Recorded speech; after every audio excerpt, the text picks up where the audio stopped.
As early as 1903, Henry Ford was aware of his friend Thomas Edison, who brought us the commercial light bulb, experimenting with battery electric vehicles. In 1914, Henry Ford said the car would launch for around $500. And this is the first Ford badged EV available in Europe and the UK, produced in Europe, made for the European market. This is a Ford Explorer. Is it any good? Let's find out.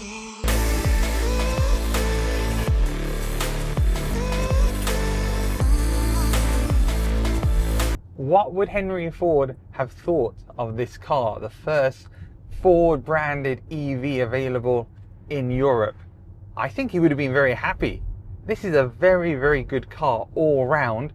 Let's check out what I like about this car and its top features now. These are my top features of the Ford Explorer, and let's start on the outside here under the design. This is a translucent shark's fin going that direction apparently. But it's a very cool design feature because you can see through, and it is a very distinctive look, and I like it a lot. And I think it will look even better on a bright color car. It definitely makes the back very distinct from all the other models. Number 2 on my top features is this. This is the Sync Move display, a 14.5-inch display, which has space to put stuff like your phone underneath it, and then close it, and nobody would know there was anything there. What a great way to put stuff there, unless you watch this video, in which case you know that there's a space there. But anyway, number 3 is this. There's 17 liters of space in here. You can put your laptop down here, you can put so much down here. This is an immense amount of storage, and it's very, very clever that they've put this in. If you're going to have a center console, make it really, really usable. I know that I would hide a lot of the stuff that's sitting all around the front of my car down here, and my car will look very clean. So that's a good one. 4, and that's related to this, is Ford actually let you 3D print parts to put in here. So you can put an extender, put a cup holder, you can put all kinds of things which fit here, fit there, and they let you download the 3D printing information. So if you have a 3D printer, you can put it in, and out comes your 3D printed accessory. I haven't seen any other car companies do that. I think that's really, really cool. Not everybody has a 3D printer, but if you ever needed an excuse to buy a 3D printer, well, buying a car seems as good as any. And number 5 is this Bang & Olufsen speaker soundbar thing going on here. Now I'm really disappointed that Audi have moved away from Bang & Olufsen. They're putting Sonos speakers in all their cars, or Sonos logo should I say. Doesn't make a lot of sense to me. Sonos to me is connected media, it's streaming media. It doesn't mean world-class speakers. Bang & Olufsen does, and it's a very cool design feature. This is not the only car with a soundbar in it, but it is very, very cool that they've put it in, and I like it a lot. So what exactly is the Explorer? Well, if you live in the US, or if you're aware of it, there is an Explorer in the US. It is a different vehicle, totally nothing like this. But because it doesn't exist in Europe and the UK, Ford decided to badge their first EV with the Ford name, the Explorer. Obviously there was a Mustang Mach-E, which is still available, and currently Ford have 4 EVs on the range. They have the Explorer, the Capri, the new Puma EV, and also the Mustang Mach-E, and they all fit together in this jigsaw that is Ford's master plan. And I'm going to have a review of the Capri coming up very, very soon, so keep your eyes open to that. I'll even compare these two with each other. At the front here we have the massive Ford logo. I've never seen a Ford logo that big, and we've got Explorer boldly shown off on the front here. It feels a bit like a Range Rover with Explorer across the front there.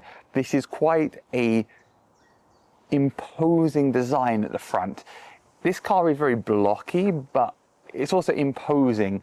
It feels very American, and it feels very much like a Ford, and it's different to the other models that are available. So each model has a unique look, which I find very interesting. The Ford Explorer is available with 19 to 21 inch wheels, These are the 20-inch wheels. I quite like the design. They've got a diamond cut design. They don't look like EV wheels, and I think they fill out the arches very well, which I like a lot. Let's talk specs on this car. Now, this is what's really interesting, because this car comes with a 77 kilowatt hour battery. The great thing here is there's an extended range version and a non-extended range version. I guess you call that the normal version. We're looking at 374 miles on the extended range, which is fantastic range for an EV for that 77 kilowatt hour battery. And the all-wheel drive extended version of this car gives you about 328 miles of range. So there's something for everyone with this car. You can have the rear-wheel drive, the sportiness, or you can have all-wheel drive, all-round, great traction, and really fast acceleration. And this definitely moves, and we'll check out the 0 to 60 time in a minute. In terms of pricing, we're talking about £39,000 starting point, going up to around the 60,000 mark of this car as spec with some optional extras. Let's talk a bit about where the Explorer comes from. And what I mean by that is Ford partnered with VW, and it is built on the VW MEB platform, which underpins the VW ID3, ID4, ID5, the Q4 e-tron, the Cooper Tavascan, and many, many other models, Skoda as well, in the VW range. So when we get inside this car, there are things which feel very reminiscent of those models. And it's very interesting because I've driven lots of those models recently, and they make up the biggest percentage of SUV or hatchback style EVs are on the market. If you're looking at an EV, you're probably going to look at a VW or an Audi, and they've done that for economies of scale. They've made this model which is specifically for Europe, and that is why they've done it. The same with the Ford Capri. It's exactly the same thing.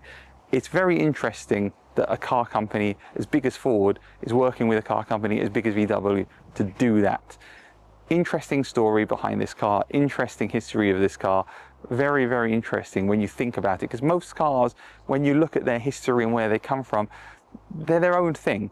This is definitely unique in that respect. The rear of the Ford Explorer has a big Explorer logo on the back. It's got LED lights which say Ford LED on the side. It's imposing. It definitely has presence. What about space inside it? Well, we've got an electric tailgate, which is great. Can I hop into this? All right, yes I can. So we've got 450 litres of space here in the back of the Ford Explorer. There's hooks, there's tether points, and this floor does lift up. Although the only thing under here is the charging cable and a first aid kit. You have probably about that much space under there. So you could remove the fourth floor here and add a bit more storage there. There are some hooks down the side here as well. And this is pass through, so I can put this down and I can pass something through the middle of the seats. Very easy and well proportioned and good space at the back here. I always love a glass panoramic roof, and this has got a big one which makes it feel very airy and very light back here. I'm 1.78 m. I've got that much space between my knees and the front seat, and I've got a lot of space above my head thanks mainly to this roof. These seats are very comfortable, and we do have the pass through and some cup holders here as well. So that's nice. 2 USB Type-Cs down there in front too, and we do have some pockets here. Let's jump in the front now. Welcome inside. A very nice interior, and this is a really nice interior. First of all, we have this massive touchscreen, 14.5 inches, and it has a cool feature. You will have seen it already, but I love the fact that you can do this and unlock it and hide stuff behind there. Really smart and clever. Now, do we have any bits of VW ID on here? Yes, we've got a touch sensitive control here for the volume on your music system. It's okay, it works. This is not a VW steering wheel though, although the touch sensitive buttons on it are, but I actually like this, although this squared off design is very reminiscent of the Audi Q4 e-tron. One thing that also looks very VW is this, our car driver display. The VW design has a little triangular design with flat tops and bottoms. Ford did not want it to look like that, so they added a bit on the side to make it look more like, actually it looks like the rear of the Ford Explorer, it looks like the rear lights, but still it seems a bit unnecessary just to not make it look like it's a VW display. The actual display and controls and the way the gear shifts is on are exactly the same as the VW model. But there's more. We've got a lot And when I say a lot, I mean a lot of space here, where you can put a lot of things down here. Maybe you can find surprises like high-vis shirts down here. That's because this is a press car. I don't know if you actually, will your car come with one of those? I don't know, let me know. Do you have a Ford Explorer? Have you got some high-vis tabards down the middle? Who knows? But there's enough space down here to put lots in. There's 17 litres of space, which is very cool. I like that a lot. Let's put these back.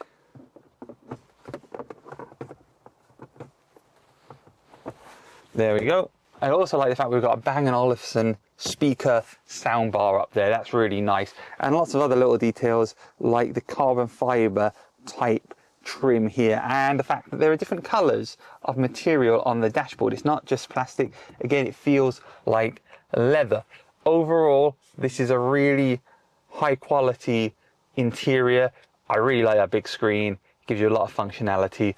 Let's check it out in some more detail now. Let's talk the Ford Infotainment system. So this is a very simple system to use. We've got a large 14.5-inch screen. We've got some icons at the top which you can tap on to go into different areas. So CarPlay, Android Auto, into your settings for your different modes, or directly into your car's quick settings such as auto hold and the charging and ESC, or to all of your apps here. We've got a fantastic 360 camera system as well, which you can press a button down here to get to, and then it will also have auto parking as well, so you can go in and out of the parking and you can see all the way around you. If we go into here again, let's look at the climate controls. At the bottom here is a little man or lady, and that takes you through to the climate control settings, and you can adjust what you want to happen. Cool my feet, defog my windows, or you can put it into auto, or you can adjust the fan speed like this. We do have quick controls down at the bottom that you can use to adjust temperature or demist your windows or get into the settings. And we do have heated seats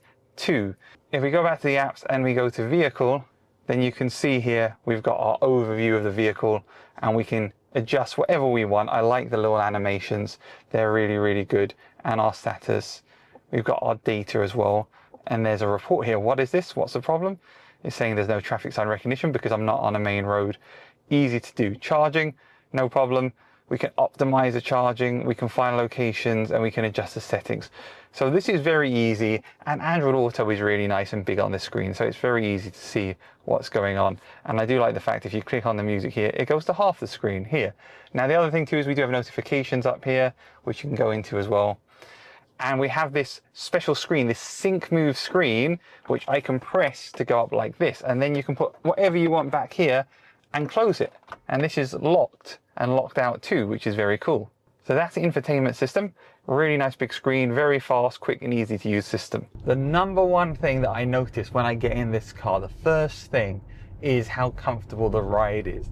The suspension in here is really, really good. English roads are typically not great, and you may well be watching this and be thinking the roads around where you are aren't great, even if you're not in England, but they're not great.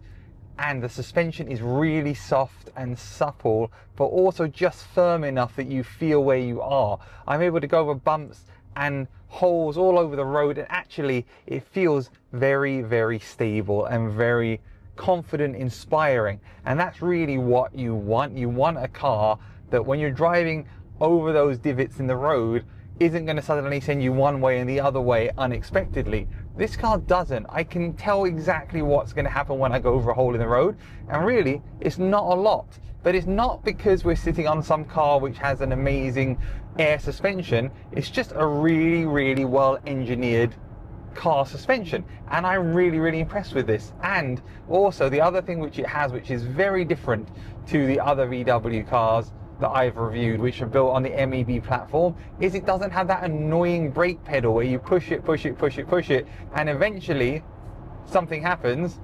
In this case, no problem at all. I press it even when it's not in regen mode, and I'm able to come to a stop much, much more confidently. Of course, you can put it in regen mode, and it's even better, but this is very good. Let's try that 0 to 60 time again. Go, go, go, go. 340 PS. It definitely feels fast. It definitely gives you a good kick when you're going. 5 seconds exactly. That was 5 seconds exactly. Faster than Ford says. So overall, what do I think of this? The Ford Explorer, I think it's a very comfortable car. I think it's not lacking for pace. I think it's got great suspension, and it's got all of the latest technology, and it has over 300 miles of actual real world range. According to this car right now, I've got 92% and I've got 295 miles. That's a step up from other cars that are in the same segment that compete with this car. It is very, very good. And I am sure that the Ford Capri, which I'm going to get in next, will be very, very similar to it. And so then it's a question of price and design, and maybe the name, the badge. What's more important to you as a buyer of a car? What do I think of the Ford Explorer? Well, this is a really interesting car because it takes the best of VW and the best of Ford. There are little things at VW which I'm not a fan of, which Ford have seemingly fixed, like the slightly spongy brake, which you get on the VW ID and even the Audi Q4 e-tron, and even on the Cupra Tavascan, which I loved. It's also got some things that are really great, the Ford do. We've got a much better infotainment system, in my personal view, with a nice big screen. The interior feels a bit nicer quality as well. And then perhaps we have the best feature of this car, which is on this version, which is extended range of 374 miles that it gives us. Now, you do have to get the version which is a top trim with the extended battery, but you get really, really good range and at a very competitive price point. This is very similar in price to the Polestar 2, the extended range versions, and the other models of cars. So really, I would say this is a very enjoyable car to drive. It feels comfortable when driving, it's got great range, and it's got some road presence. This is a really good first EV after the Mustang Mach-E for Ford, with the Ford name on it, I should say even. And I'm really interested to check out the Capri, which is coming up next. Hope you enjoyed this video. Thanks for watching. Give me a like.